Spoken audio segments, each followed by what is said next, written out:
అస్సలాముఅలైకుం. రాష్ట్ర వ్యాప్తంగా వైఎస్ఆర్ కాంగ్రెస్ పార్టీ గౌరవ పార్టీ అధ్యక్షులు శ్రీ వైఎస్ జగన్మోహన్ రెడ్డి గారి ఆదేశాల మేరకు మైనార్టీ సోదరుల తరపు నుంచి ఒక నిరసన, అలాగే మెమోరండం ప్రతి కలెక్టర్ ఆఫీస్ దగ్గర పోయి ఇవ్వాలని చెప్పి ఈరోజు పిలుపు ఇవ్వడం జరిగింది. రాష్ట్ర వ్యాప్తంగా ఈరోజు ప్రతి కలెక్టర్ కి కలిసి మేము వినతి పత్రం ఇవ్వడం జరుగుతుంది. ఆ వినతి పత్రం ఏమిటంటే 2014 నుంచి 19 వరకు ఎప్పుడైతే చంద్రబాబు నాయుడు గారు ఉన్నారో అప్పుడు ఇమాంలకు, మోజన్లకు 5,000 రూపాయలు, 3,000 రూపాయలు ఇచ్చేటం. అదే జగన్మోహన్ రెడ్డి గారు 2019లో వచ్చిన తర్వాత అదే దానికి పెంచి 10,000 రూపాయలు, 5,000 రూపాయలు ఇవ్వడం జరిగింది. అయితే మేము ఎలక్షన్ బోర్డు వచ్చేంత వరకు ఎంత డబ్బు ఇయ్యాలో మార్చి నెల వరకు పూర్తిగా చెల్లించి మేము మళ్ళీ ఎలక్షన్ పోవడం జరిగింది. ఈ రోజు గత సంవత్సరం నుంచి చూసుకుంటే 11 నెలల ఆనరేరియం అంటే గౌరవ వేతనము ఈ రోజు పెండింగ్ ఉంది. దానికి ఎంత ఖర్చు వస్తుంది అని చెప్పి అనుకుంటే ఒక సంవత్సరానికి 90 కోట్లు మాత్రమే ఖర్చు వస్తుంది. అంటే 90 కోట్ల రూపాయలు కూడా ఈరోజు చంద్రబాబు నాయుడు గారు ఏదైతే మాట ఇచ్చినారో ఇవ్వడం లేదు.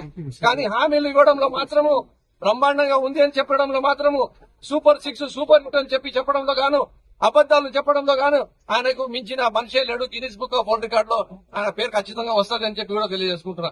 మేము అడుగుతున్నది ఒకటే, మీరు ఏదైతే అడ్డగోలుగా హామీలు ఇచ్చినారో అది ఇస్తారా, చేస్తారా తెలియదు. కానీ ఏ స్కీమ్ అయితే నడుస్తుందో ఆ స్కీమ్ ని కూడా మీరు నడిపేయలేకపోతున్నారు, డబ్బులు కేటాయించలేకపోతున్నారు, వాళ్ళకు డబ్బులు ఇవ్వలేకపోతున్నారు. వాళ్ళు పాపము మసీద్ లో ఉండే ఇమాంలు, మోసన్లు వాళ్ళు ఏ రోజు కూడా రోడ్డుకు రావడం, పైన రావడమో లేదంటే ఒకరి దగ్గరికి పోయి అడగడమో వాళ్ళు చెయ్యరు. కాబట్టి వాళ్ళ తరపు నుంచి వైఎస్ఆర్ కాంగ్రెస్ పార్టీ ఈరోజు రాష్ట్ర వ్యాప్తంగా నిరసన కార్యక్రమం మరి మెమోరండం ఇవ్వడం జరుగుతుంది. తెలుగుదేశం పార్టీకి సూటిగా అడుగుతున్నాం, మీరు ఇమాం మోజన్లకు ఎప్పుడు చెల్లిస్తారు 11 నెలల ఆనరేరియం అని చెప్పి. అలాగే మీరు మసీద్లకు 5,000 రూపాయలు ఇస్తా అని చెప్పినారు, కొత్త స్కీమ్ అది, దానికి ఇంకా స్టార్టే కాలేదు. అలాగే మీరు వడ్డీ లేని రుణాలు అని చెప్పినారు, మళ్ళీ ఇంకా ఎన్నో హామీలు ఇచ్చినారు, ఏ ఒక్క హామీ కూడా నెరవేర్చలేదు. ఫైనాన్స్ కార్పొరేషన్ లో డబ్బులు ఇస్తున్నారు, అప్లికేషన్లు తీసుకున్నారు, కానీ 1 రూపాయి కూడా ఇవ్వలేదు.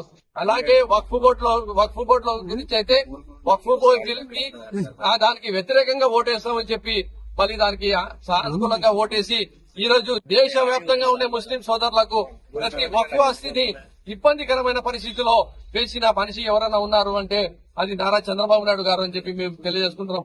అదే వైఎస్ఆర్ కాంగ్రెస్ పార్టీ లోక్సభలో, రాజ్యసభలో పార్టీ ఓటు వ్యతిరేకంగా వేయడమే కాకుండా జగన్మోహన్ రెడ్డి గారు నా ద్వారా సుప్రీంకోర్టులో కూడా కేసు పార్టీ తరఫు నుంచి కూడా వేయడం జరుగుతుంది అని చెప్పి కూడా తెలియజేసుకుంటాం.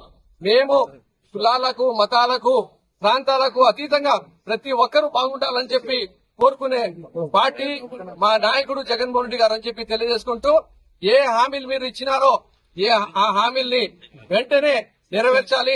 అలాగే ఈ ఇమాం మోజన్లకు ఈ 1 నెల లోపలనే మీరు డబ్బులు ఇవ్వాలని చెప్పి కూడా మేము డిమాండ్ చేస్తున్నాం.